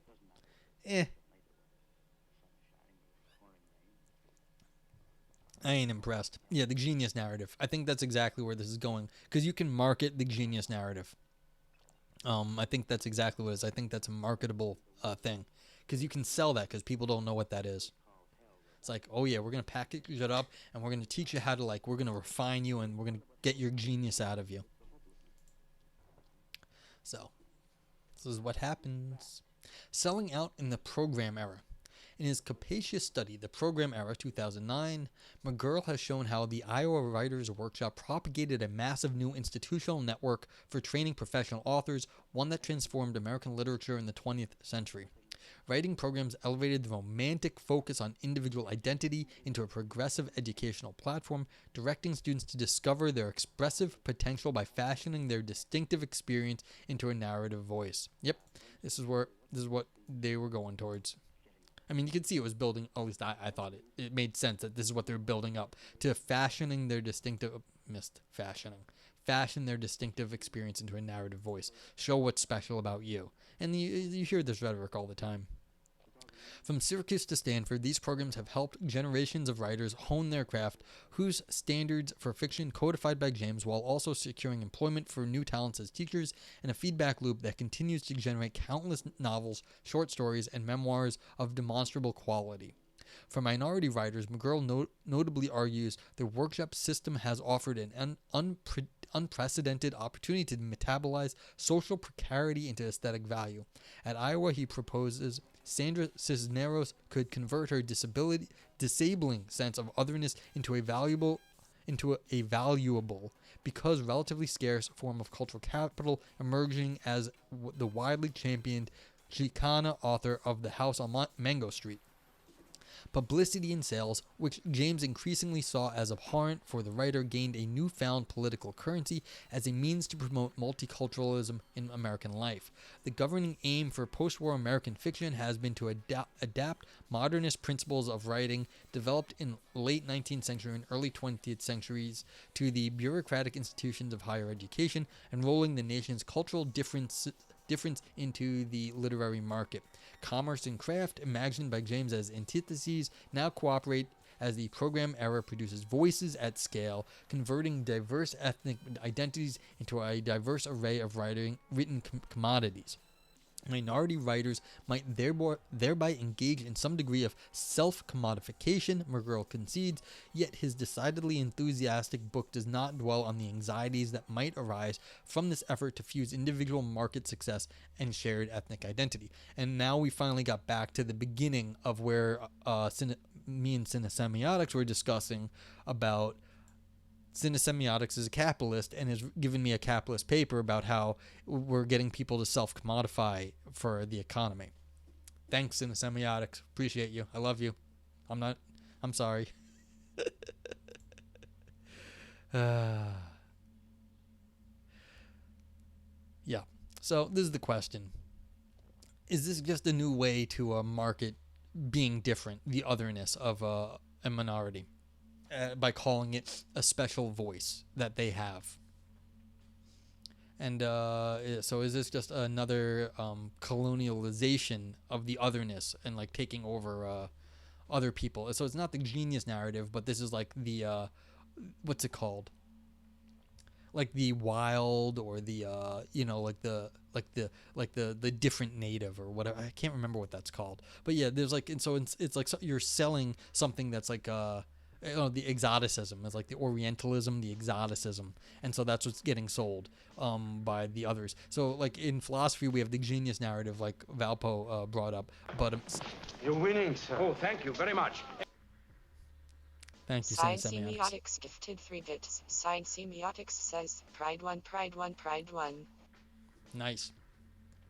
The Noble Savage, I think it's I don't think it was a Noble Savage. I think it's more like Orientalism or exoticism, where you're treating like the people from some like other culture not as a noble savage, like that they have some nobility to them, but that they have something special or fancy that like that it might be. I don't know. I don't remember. But I think it was that in some sense you're treating them as like not normal humans with like normal human problems, but as somebody who has like very different sorts of like exotic problems that are cool and special because they're from some other country, and not very not just like everyday problems. So but yeah, so this is like it's interesting though that we've got this parallel here of this sort of self-commodification, that they're treating themselves as something special, as having a unique voice, as being from some other place, but really that's just playing, the authors saying they're just maybe playing into like the colonialism of capitalism, like capitalist colonial market forces. This section does well on those anxieties, examining how the meaning of selling out has shifted as writing programs have encouraged minority writers to commercialize their identities. While market success no longer carries the same cultural stigma, the program era's privileged values, creativity, and experience do produce two attendant worries: being unoriginal and being inauthentic. I mean to stress the second problem, but it bears not noting that critiques of the first of the program fiction usually focus on the first. So being unoriginal, yeah, you want to have a unique voice. You don't want to be boring. In Talents and Technicians, John W. Aldrich complains that the workshop models leads to a uniformity or homogenization of effects in which distinctions are washed out or considered taboo. The program writer, he charges, may have acquired a certain technical proficiency, but he is unlikely to have developed an individual style or distinctive point of view. James' scenic method offers writers an endlessly generative means to render personal experience and perspective into narrative form, but once it has been adopted as a house style by dozens of programs, this method risks producing stylistic carbon copies, betraying the key value of creativity. Writers describing their workshop experience invariably address this fear of a homogenizing effect. Sometimes the commentary tends toward polemic, as with Eric Bennett's How Iowa Flattened Literature. Sometimes it tends towards personal lamentation, as when Rita Dove remarks that what everyone says is true about an Iowa Writers' Workshop poem being a stock product created with factory-like efficiency. Most often, however, graduates evoke uniformity or banality as a well-known, if spectral, foe in the workshop environment. Schaffer recalls Stanley Elkin lifting up a manuscript in class like a foul dish rag and predicting the balance of the book chapter by chapter. The students realized it was craft without tongue, bereft of evocation or novelty. That's a funny line. Craft without tongue, bereft of evocation or novelty. I feel very eloquent reading that line. George Saunders suggests that every writing teacher remains on the watch for this pitiful conscious of the this pitfall, conscious of the trope about producing writers who all write alike. David Foster Wallace, a bit more cynical, simply accepted that most students will only ever produce nice, cautious, boring workshop studies, stories as tough to find technical fault with as they are to remember after putting them down. And this is exactly what we get in philosophy. This is, David Foster Wallace is more of a philosopher than a writer in many respects, and this is exactly what we get in philosophy. Nice, boring journal papers, tough to find technical fault with, but they are completely forgettable. So this is exactly what we have got in philosophy.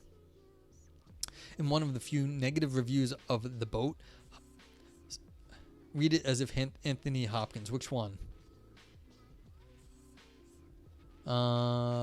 Craft without. Let's see. What's Anthony Hopkins? I'm taking you mean Silence of the Lambs. Craft without tongue, bereft of evocation or novelty. That wasn't very good. He said that when he was doing Silence of the Lambs, he had a combination of one of the old time movie actors who had like a real lyrical thing, and like a lady and a guy, and he just sort of combined their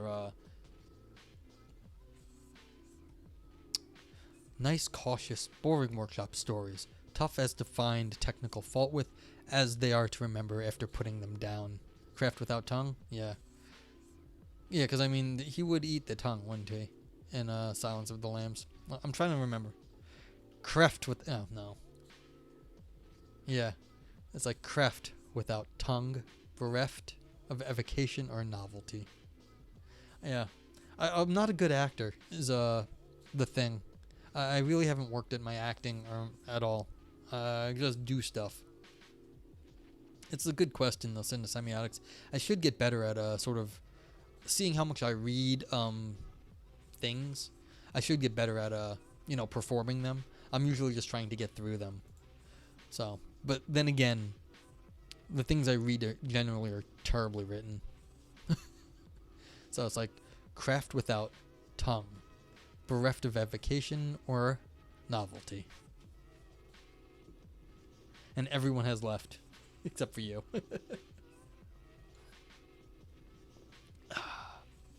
Alright, I hope that was good, but I gotta think about that.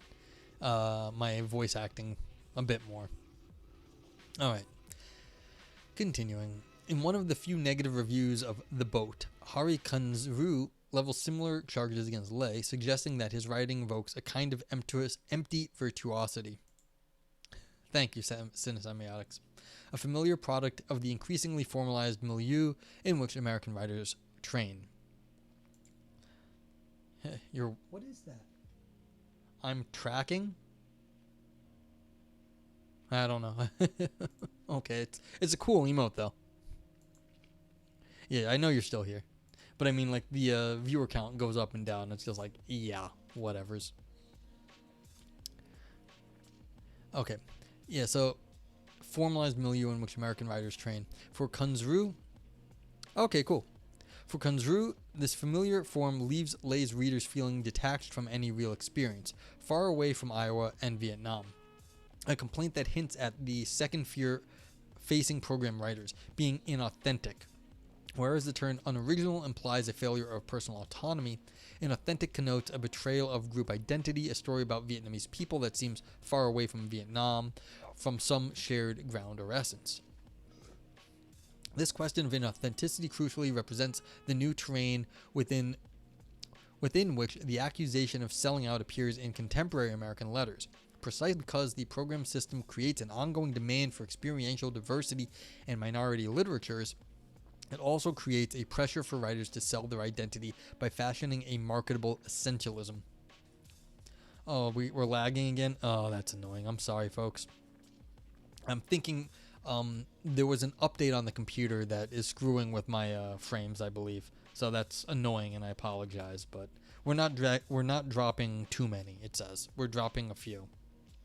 So maybe if you just refresh, it'll get better. Because it doesn't say I'm dropping that many. Let's double check that. No, it says I'm alright. So It might be Twitch's end is not so good, but my connection is currently stable. Precisely because the program system creates an ongoing demand for experiential diversity in minority literatures, it also creates pressure for writers to sell their identity by fashioning a marketable essentialism. Yeah, so doing so risks betraying not only the authenticity of their autopoetic product, but also yeah, but also we're pen pals now. But also the group identity that the authors would be turning into personal capital. For any writer with a non-WASP name, laments Kunzru, it's all too easy to feel one is being pimped for one's background and life experience, real or imaginary. A phrase that depicts ethnic writing as a kind of degraded sexual labor, perhaps the oldest of all metaphors for selling out. Minority writers, proposes Kunzru, must worry whether they are colluding in the production of crude, essentialized versions of oneself in return for an advantage over ethnically uninteresting peers. So if like I'm marketing myself as like, a minority and like a special minority or an interesting one, and I'm like using that over, some very milquetoast person, it's like, yeah, I'm selling out my culture then?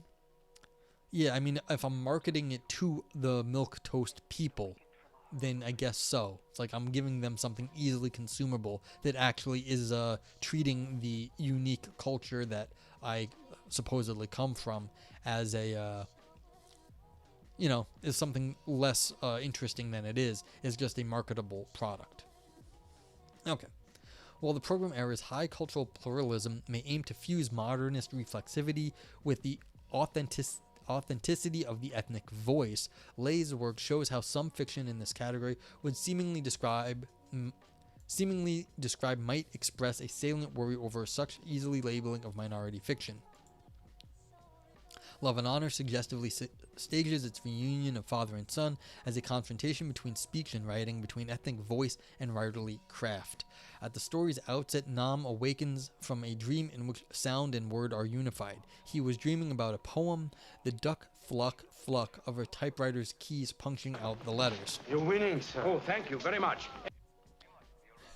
Thank you, Semiotics gifted 1 bit. Sign Semiotics says, for using milquetoast twice, double word score, pride 1. Yay, thank you for the bit. Appreciate it. And, I was trying to think of a non-degrading thing to say about someone's culture. I was just calling it a boring culture. So I had to come up with a word. And I picked that one. For a moment, Nam continues groggily composing the poem in his head, working on the tum-tee a dactyl end line. But his father's speech interrupts this work. It felt strange, Nam thinks, after all this time, to be speaking in Vietnamese again. Love and Honor repeatedly foregrounds Nam's discomfort with his father and the Vietnamese heritage he represents by juxtaposing a foreign orality against Nam's writerly practice. He has written only 3.5 stories after more than a year in Iowa, and now, to fight off writer's block, reads absurdly formal Victorian poetry and drinks Scotch neat. Hey, I drink Scotch neat.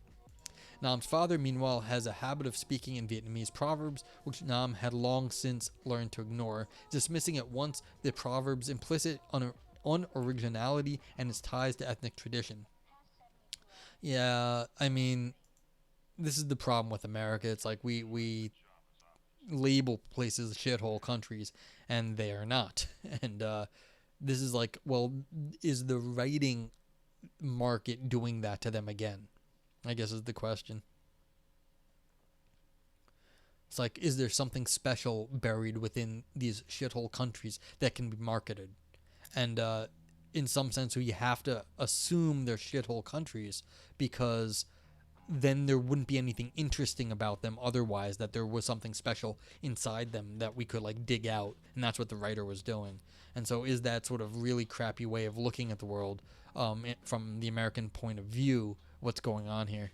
And that might be right, that it's this sort of really crappy American perspective showing up. His father, moreover, has come at the worst possible time when a final story for the semester was due in 3 days. At this anxious time, the sky itself looks to Nam gray and striated as graphite. In this opening scene, it seems as if Love and Honor aims to unify father and son, speech and writing, allowing Nam to join in some version of the ethnic identity he had shunned, but no reconciliation arrives. There's a full moon and you just noticed? Oh man, it looked almost full yesterday. I don't think I can see from here. Dagnabbit, I like the moon. You didn't know. Moon was my first word. So I like the moon. Instead, Lay depicts the program's era's cardinal values, creativity and experience as existing in ineluctable tension for minority writers. As Elif Batuman observes, the program era never quite articulates the law that enjoins some writers to write what they know and others to find their voices. Whereas white writers get to assert the privilege of other narration by creating various personalities, Batuman suggests, minority writers have typically been asked to slot themselves into single ethos, expressing their authentic, which is to say representative, voice through first-person narration. Nam's position at Iowa enables him to recognize this market desire for first-person pluralism. With all the polished writing around, some visiting literary agents explain you should ask yourself what makes me stand out, your background and life experience. Hearing about his struggle to compose a new story, Nam's friend tells him to tap into those prepackaged narratives that must exist within his ethnic body. How can you have writer's block? Just write a story about Vietnam. For writers of color, McGurl suggests, the dictum to find your voice means claiming a racialized and gendered body with bloodlines or roots in an organic community or culture. Yet McGurl never questions the pressures attending this project. Does this constitute an option or a necessity for minority writers? Does the need for collective identity and organic community interfere with a writer's originality by precluding experiments in other voices? Influenced by literary agents and his white classmates at Iowa, remarks Yun-Mi Chang, Nam sees ethnic literature as a sellout genre wherein one need only possess an ethnic body that channels an ethnic story in order to gain professional accolades and good sales. Samantha Chang, the current director of Iowa Writers Workshop, recalls as a student Frank Conroy advising her in no uncertain terms that if she did not want to be typecast, she should avoid writing stories with Chinese characters. Nam's friend similarly praises him for avoiding any reductive but commercially appealing stories about identity. You could totally exploit the Vietnamese thing, he says, but instead you choose to write about lesbian vampires and Colombian assassins and Hiroshima orphans and New York painters with hemorrhoids. The minority writer appears to face a choice between an ethnic essentialism, promising commercial rewards, or individual originality consigned to perpetual writer's block. You know, I wonder about this in philosophy too, in like philosophy, not so much fiction writing. Like, people get into these sort of dichotomies. People want to write other things, but like philosophy is very hard. You can only write certain things for getting published in like big journals. And so like if you want to write something that goes into one of those journals, you're gonna get writer's block because it looked like they're chock full of all this like impossible arguments that you cannot like hack into, but of course they're incredibly boring. But like, how do you do that? And then on the other hand, which is sort of funny because that's where you're not getting any commercial rewards. It's the other way around in philosophy. But then you have to tap into something else that would be more interesting and maybe more fun for you to write. But again, that would almost guarantee that you're not going to get a paper in mind. Yeah, or like philosophical review. It's just not happening.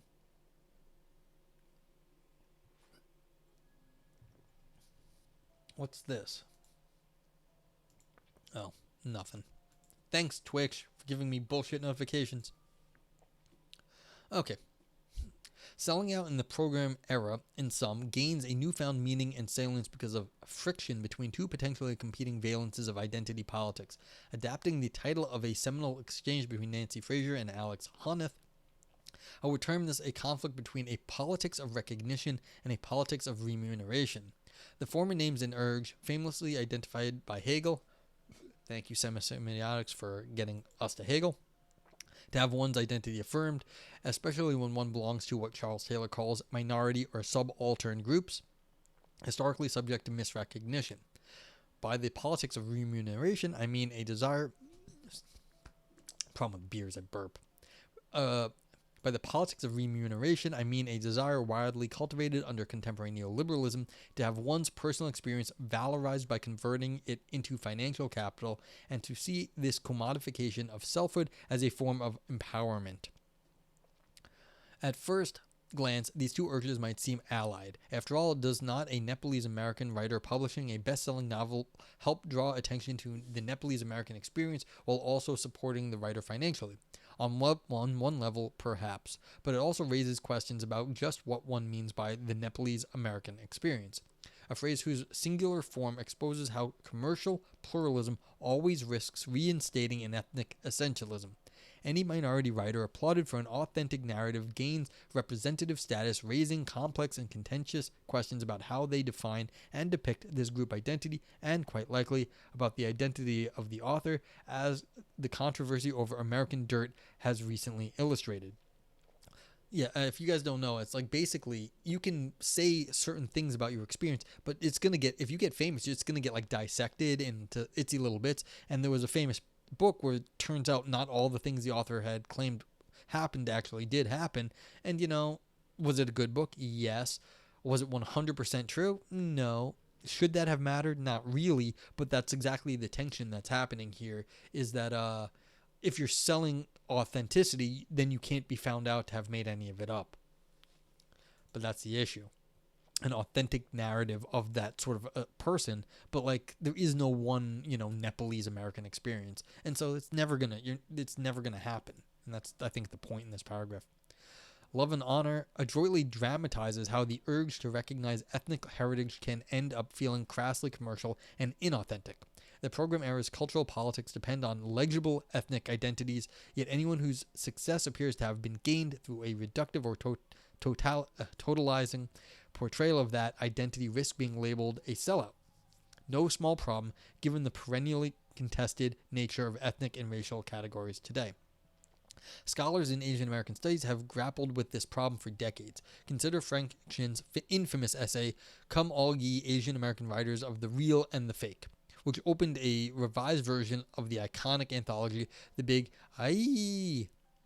Chin accuses Maxine Hong Kingston, David Henry Hwang, and Amy Tan of selling out to white American readers, offering comforting but denigrating stereotypes that fake all of Asian American history and literature. Chin explains Shaolin Cynthia Wong hinged on his exclusionary view of Asian American identity, non-Christian, non-feminine, and non-immigrant, and limited to three subgroups: Chinese, Japanese, and Filipino. Because of his restrictive yet coherent notion of Asian American authenticity, Chin could establish clear lines for group betrayal and treat Kingston's feminism simply as a sellout to anti-Chinese racism. Later, critics overwhelmingly disputed Chin's ideas, but as Susan Koshy observes, their growing invocations of multiculturalism, hybridity, plural identities, or border crossing in the 1980s and 90s have left Asian American literature seeming to many a nebulous, overdetermined term, unanchored by the material, cultural, or historical specificities of the Asian American experience. You know what this is? Sounds like to me is it's paralysis by analysis. You're slicing everything up so thin that there is no thing there. So anytime someone says something, well, you're like, well, that's not the authentic experience. Whatever, it's like, well, there's a million ways to have an authentic experience. So this is the other side of it. It's like, well, of course, every time someone says something, you can be like, well, you're a sellout because you didn't represent all these other people. Well, of course, there's always going to be another story. Does that make them a sellout? Nah, maybe not. But just because there's more stories to be told doesn't mean that the ones who told these stories are really selling out. All right, continuing. The cultural politics of program-era fiction appear to produce equally constraining alternatives for critics as well. Either reject the coherence of marginalized group identities, an obvious political problem for most, or else advance coherent group identities, which necessarily creates an axis of authenticity and betrayal that some will seek to police for sellouts. Yenlia Espiritu, for instance, praises pan-ethnic and entrepreneurship, wherein Asian American writers might gain a foothold within the cultural field through the strategic embrace of labels. Viet Thanh Nguyen, however, argues that the concept of pan-ethnic entrepreneurship, with its basis in race as a product or function of economic capital and its connotations of selling out, is antithetical to Asian American academia. Such debates about the relationship between ethnicity, authorship, and commercialism remain far from settled. Yeah, I mean, if you're trying to figure out how to actually think of a cultural group as something that can be sold and then not being just sold to like a market for whatever the market wants, you're going to have trouble. And I have no idea how anyone's going to slice that one. But like, yeah, you got to think. We were talking about this also in respect to the LGBTQ political position before. How many different subgroups of LGBTQ are there? I don't know, but like you can always add another letter. That's what the little plus at the end is for, and you can do that. But like if you want to have a political block, you have to get everyone together. Otherwise, there's too few people in any one like very small narrow subsection. So it's like if you want to do something politically, you have to all come together. But then if you want to get everyone's like experience accurate, then you have to split people apart again. And so it's very, very difficult depending on what your goals are to actually get all these things working together. So, yeah. But of course, just because like there are difficulties doesn't mean it can't be done. People, come together for certain causes, and that's fine and that's good. So, okay, selling fiction in a global market. Until now, I've used Love and Honor to clarify key concepts in program era fiction, yet Leigh's personal history complicates any reading that would position his writing only within the space of Iowa or even the United States. Leigh's family fled Vietnam for Australia when he was just 1. After briefly honing his craft at the Iowa Writers' Workshop, Leigh moved back to Melbourne. Some critics have therefore argued that Leigh should not be viewed as an Asian American writer in the American literary field, but an Asian Australian or world writer.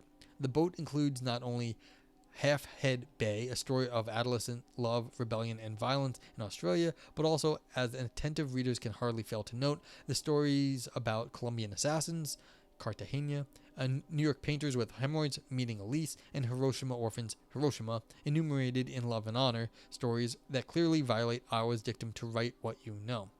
Leigh's book, moreover, ends with The Boat, a harrowing tale of Vietnamese boat people escaping from war, precisely the type of autopoetic ethnic stories that Love and Honor denies its protagonist.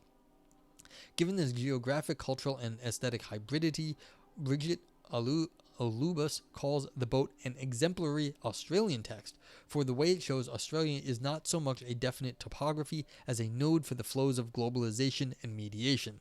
A notion echoed by Nicholas Jose, Eleni Pavlidis, and others. In his provocative essay on David Malouf, however, Leigh insists that being non-white have always been, always will be, an outsider in Australia. Race, Leigh insists, prevents readers and himself from seeing his work as Australian national literature. This ongoing debate about how to describe, interpret, and valorize Leigh's transnational authorship reveals another key limitation to the program era: its inattention to the increasingly global networks that have produced, circulated, and promoted Anglophone fiction since World War II. The program era ascribes, in Bennett's words, too much to the inner story of an institution so profoundly affected by outside influences. Several scholars have shown how Iowa played a major role in establishing early pathways for literary recognition in a decolonizing world, especially through the International Writing Program, which Paul Engel founded with his wife Hua Ling Nie in 1966. It's interesting, though. It's like there's these problems in the United States where you're immigrants, but I mean, I don't know how different the immigrant experience is other places. And so it's interesting that Leigh is like, well, I don't really feel Australian either. It's like, well, okay. But I mean, America is a country of immigrants, but like if you're an immigrant here, I doubt you feel like, nowadays at least, like you're in your country. Because it's got like such established institutions and whatnot. But I mean, I don't know what the situation is like in Australia, but Leigh says that he doesn't feel Australian either, which is, I find that interesting. Like, I don't know what the immigrant experience is like there. At least I know a lot less about it. Okay. Between 1966 and 1979, observes Richard Jean So, more than 80 writers from East Asia came to the IWP, where they were strongly encouraged to read and study the masterworks of writers such as James and to adopt free indirect discourse. Iowa's pedagogical effort to redefine modernism as pure technique contributed to the cultural Cold War described by Francis Stoner Saunders, Greg Barnheist, and others, within which institutions such as the Museum of Modern Art and the Congress for Cultural Freedom promoted a stylized expression of personal autonomy as uniquely available under democratic capitalism. By cultivating individual literary voices in foreign writers through modernist craft, Engel and the IWP provided a cultural platform for reinforcing Cold War ideas about the modernization of Asia. In Workshops of Empire, Bennett notes that Engel's travels across the Pacific were financed through the Asia Foundation, the State Department, the Rockefeller Foundation, and he postulates some covertly and relatively benign CIA funding. And this is the thing, people... Like, the history of the U.S. in, art at the time was the CIA wanted to show the Russians that we were better than they are, and that's why we could have more cool things. And so they paid for these sort of cultural things and artists to do cool stuff because they wanted to show off that that the West was better than Russia, or the Soviet Union. And so what came out of it? Well, maybe it did contribute to this sort of thing going on. It's possible. I don't know. But, they're suggesting it. And it was a thing. Such global circuits of culture, commerce, and politics, which began to play a vital role in establishing literary value in the second half of the 20th century, require us to rethink once again the question of identity, authenticity, and selling out developed by my two previous sections. Critics in post-colonial and global modern studies have insisted that Bourdieu's notions about the modern field of cultural production, if foundational for literary sociology, do not adequately capture the uneven and varied dynamics of exchange between metropolitan centers and post-colonial peripheries. Pascal Casanova has instead proposed a world literary space constituted by competing nations and organized around publishing capitals, wherein Paris has operated as a dominant model for subsequent centers. Yet, as English points out, by the 1970s, globalization had begun fracturing and dispersing the centers of literary power even more than Casanova's long view on world literature allows. In The Economy of Prestige, English shows how awards like the Nobel and Booker Prizes, increasingly used by Western elites to draw post-colonial writers into the fold of a world Anglophone literature, exemplify complex contemporary tensions between local and global, domestic and foreign, indigenous and imported. Some view the symbolic capital of prizes as a potentially powerful counter-currency to Western economic domination, yet others impugn them as a mere shadow form of money. Yeah, there's a question of who really benefits from these awards. Of course, if you give $1 million to someone who really could use the $1 million in some, non-Western non-Western economic place, that's great for them, but the prestige is mostly held by the governing body. And so that's the question of who in the long term is benefiting. Yes, one person may get some money every so often from one of these underserved areas, but is that really worth what is going on in some sense of selling out to those institutions? Are writers of the global South who gain literary recognition in the global North selling out, turning their indigenous traditions into commodities for export to white metropolitan readers? Or does their recognition instead promote and defend such folk traditions against corrosive modernization by reaching out to committed anti-colonial readers around the world? Surveying the manifold critics on either side of this dispute, Hugin labels this site of discursive conflict the post-colonial exotic. Yeah, see, this is what I think, Valpo, if you're still around, this is what I was thinking about. The colonial or the post-colonial exotic, a struggle that emerges from two contending regimes of value.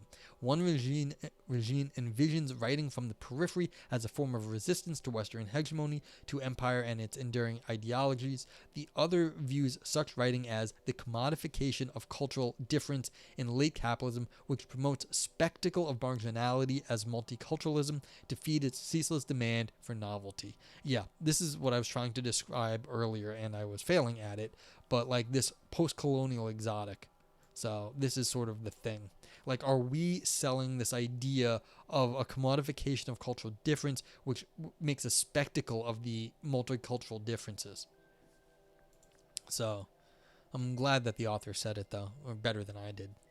So, okay, we're getting there. This is the last, I think. Oh, no. 2 more pages, basically. These concerns haunt Nam in Love and Honor. Years after his family was displaced by an American imperial war, Nam has traveled to America in search of literary recognition. When he imagines publishing a book of stories on Vietnam, he envisions himself commodified on the cover, standing in a rice paddy wearing a straw conical hat. The West's market for ethnic writing, suggests Lee, imposes a form of coercive mimeticism, which Ray Chow coined to name the process which those who are marginal to mainstream Western culture are expected to resemble and replicate the very banal preconceptions that have been appended to them. As long as Chinese writers write about Chinese people, Nam's friend avers, their story will sell. Just before this friend goes on to insist that ethnic literature only needs an interesting image or metaphor once in every this much text, Nam says, look, those guys have guns. Nam's alert anticipates his friend's remark about titillating images, yet it does so precisely by foregrounding a discomforting gap between Nam's experience and those of his father, who survived American gunfire at My Lai. After hearing a sudden sharp crack behind them, which sounds like Nam like the striking of a giant typewriter hammer, he discovers the perceived threat only a simulacrum, a faux wood air rifle. This ironic episode simultaneously expresses discomfort with and accedes to the idea of converting historical violence against Vietnamese bodies into the writer's aesthetic spectacle of sights and sounds. Such expressions of self-consciousness, observes Roulette, are a constitutive feature of the post-colonial field, a strategic exoticism through which an author signals their anxiety about market forces with a metafictional narrative that still remains eminently saleable. The same self-consciousness pervades the story's ending. Lei cannot allow his stand-in to claim his father's experience at My Lai, but he also cannot deny him the impulse to try. So our protagonist writes his ethnic story only to have his father burn the manuscript. Love and Honor retains the impulse to commodify Vietnamese identity, but symbolically negates the commodity. Nam's friend notably contrasts the ethnic literature against Faulkner and his Nobel Prize speech, where he said we should write about the old verities, love and honor and piety and pride and compassion and sacrifice. Faulkner's award was a key early moment in the cultural Cold War, elevating a still neglected Southern novelist into a representative for humanity's shared existential condition. Despite the superficial contrast offered by Nam's friend, moreover, Faulkner's consecration provided a template for the way the Nobel Committee and other post-war institutions, from the University of Iowa to United Nations Educational, Scientific, Cultural Organization, UNESCO, would privilege modernist form as a means to elevate local literatures into one democratic world literature. When Richard E. Kim's novel The Martyred became a bestseller in 1964, for example, Engel wrote a New York Times essay, The Story of Kim, explaining how this Korean War veteran and Iowa Writers Workshop graduate had fled communist persecution for American freedoms. For years after, Engel touted The Martyred as proof of modernism filtering into the Asian world and of his vision for the international presence at Iowa. Roulette has likewise shown how UNESCO conscripted literature into the project of supporting liberal cosmopolitanism by translating and republishing novels like Snow Country, Yasunari Kawabata's stylized lament over commercialism and the destruction of authentic cultures.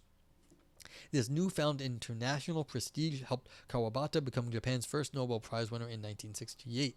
By adopting Faulkner's verities in his title In Love and Honor, Lay claims the right to evoke universal human values through his own trans-Pacific experience. Yet his story of self-conscious narrative also crucially acknowledges how these purportedly universal values have historically been used by Western institutions like Iowa to promote certain ethnic writers from periphery, helping them craft modernized narratives and then sell these commodities in global literary market for cultural difference. Yeah, I mean, well, this person likes going on. I think they said everything they want to say like a page ago, but it's fine. In Commonwealth of Letters, Peter J. Kalini has shown how collaborating with metropolitan institutions such as the BBC provides some late colonial and post-colonial writers with a form of aesthetic autonomy and haven from overt racism and a platform for wider recognition. Let Kalini concurs with English that, by the 1970s, writers and critics of global Anglophone fiction increasingly expressed suspicion or distaste for commercialism, rooted in a far from irrational suspicion that cultural globalization, no less than economic globalization, is a mere alibi for world domination by U.S. and European-based conglomerates. For example, when Kerry Holmes' The Bone People won New Zealand's Pegasus Prize, which celebrates Maori literature, critics at once impugned the prize's notorious corporate sponsor, ExxonMobil, and accused Holmes of racial inauthenticity for being at most one-eighth Maori, twinned attacks against her representative status for an indigenous community.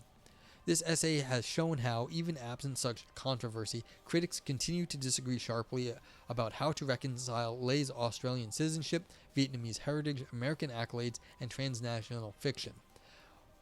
Wench Amundsen calls The Boat a typically Asian Australian text for its deconstruction of diasporic identity and the cultural politics it represents and enables. Like scholars in Asian American studies, Amundsen seeks to capture the salience of ethnicity without preserving any essential foundation in. She notes that few have more forcefully rejected the stereotypes of politics of representation associated with the Asian boom than Asian Australian writers who have mobilized the complexity, contradictions, and doubt of their personal cultural histories to reveal fault lines in received and coherent narratives of self past and nation. Having rejected his status as an Australian, however, Lay likewise rejects Asian Australian, bandwagoning Asian American as little more than fuzzy, clumpy identitarianism. You know, that's interesting just in the talk of like globalization of this stuff, like the basically we're talking about transnational corporations that are running the show mostly nowadays, and so it's not really the American experience, but it's this American business, the sort of American economic experience, and that's kind of what it really is. It's the Asian American economy, that the American economy with Asian cultural ties. That's really what it is. It's not the Asian American experience, but the American economy experience, because that's the national sort of hegemony, the thing that's controlling, you know, the money, because we got the money in the U.S., or at least we've got the biggest economy. Identity, he maintains, must remain infinitely complex, a network of tangled lines. Lay identifies himself, along with David Malouf and J.M. Coetzee, as a multivalent writer who happens to be Australian. Despite his eloquent defense of a fluid conception of identity, however, Lay nonetheless recognizes how his success has been complicit in common reference to my ethno-nationality among reviewers, institutions, and readers, as though no estimation of the work could keep without the seal of the author's status as Vietnamese Australian. To make cultural commodities legible, the market, including publishers and award committees and literary critics, demands its labels. There is a place, Lay can concede, for strategic essentialism, for the use of identity to create community, to center sidelined voices. Yeah, see, this is what the political angle is. You need to band together politically to have more stuff for your group. But then what you're selling is, of course, something packaged for the people with money. Okay, yeah. Center sideline communities and redress structural inequality. As a person, a citizen, a comrade, I get it. Yet, as a writer, I find it profane. Writers shouldn't be joiners, shouldn't be boosters or censors or mouthpieces, representatives of anything but their own truths. Lay, in other words, remains committed to the modernist view of aesthetic autonomy cultivated by Iowa's writing pedagogy from its early role in the transformative canonization of James to its later work in the cultural Cold War. But as this essay has insisted, Lay's success with The Boat has placed him at the center of a trenchant questions about identity, authenticity, and commercialism that inform contemporary discourse about global Anglophone fiction. Though he may refuse to countenance identitarian thinking, Lay still justly admits its salient role in a world literary market that has lavished considerable rewards on his writing so far. The strategic exoticism he definitely maintains in The Boat does not finally represent a solution, but rather a symptom of cultural representation under late capitalism with its spiraling commodification of cultural difference.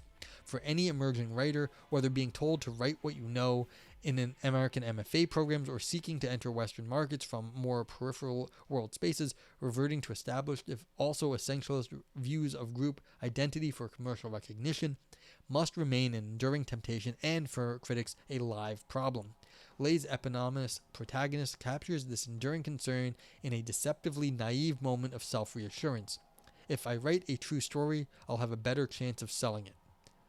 When the truth of anyone's individual experience, shared identities, and geographic ties are in fact a plurality of truths and are, as this essay has shown, so fundamentally contested, then the urge to sell one simpler truth in the form of fiction will necessarily continue exposing some contemporary writers to the charge of selling out. Whew, that took 2 hours. Wow. Okay. Well, that was a fun essay. It just was a little longer than usual, but that's cool. If anyone has any questions, I think in some sense, in being longer, this essay reiterated all of its points more times. I don't feel like I have a whole lot more to say. I do think it's interesting that the issues from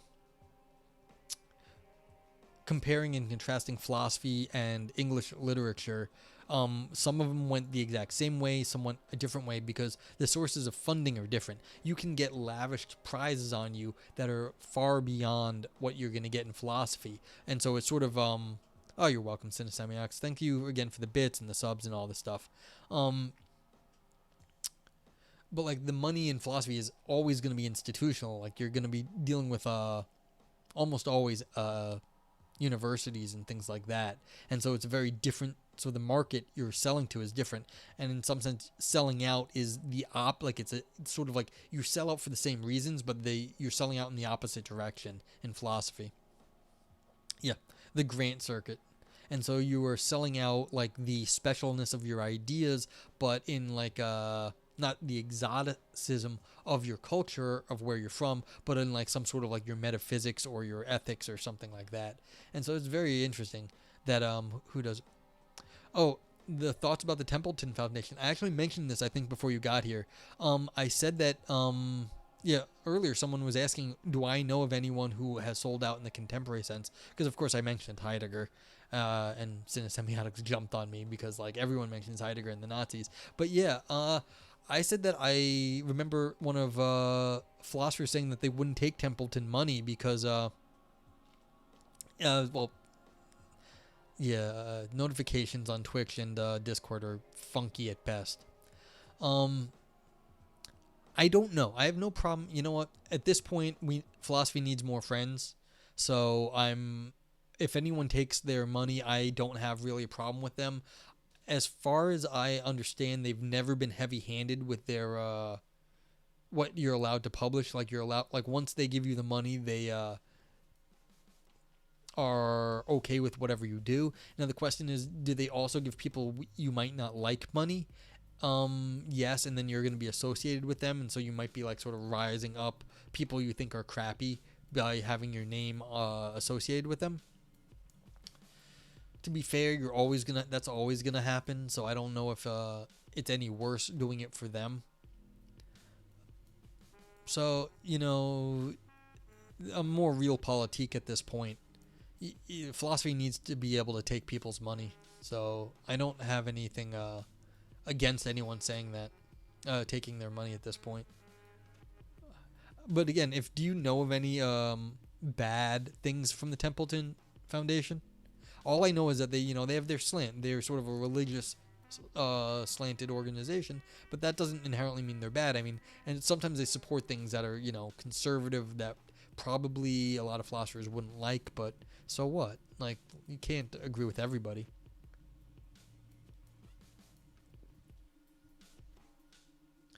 So yeah, I don't have philosophy needs more friends nowadays, so it's like you need to pick and choose your battles. I don't know if Templeton is the battle that philosophy needs to fight right now. Yeah, I'm getting notifications too. I gotta go find out if something else is going on, or is it just... What the hell is all of this? Okay, whatever. Yeah, there was a daily news thing on them a few years back. Yeah, I think I might have seen that. I don't remember anything about that though.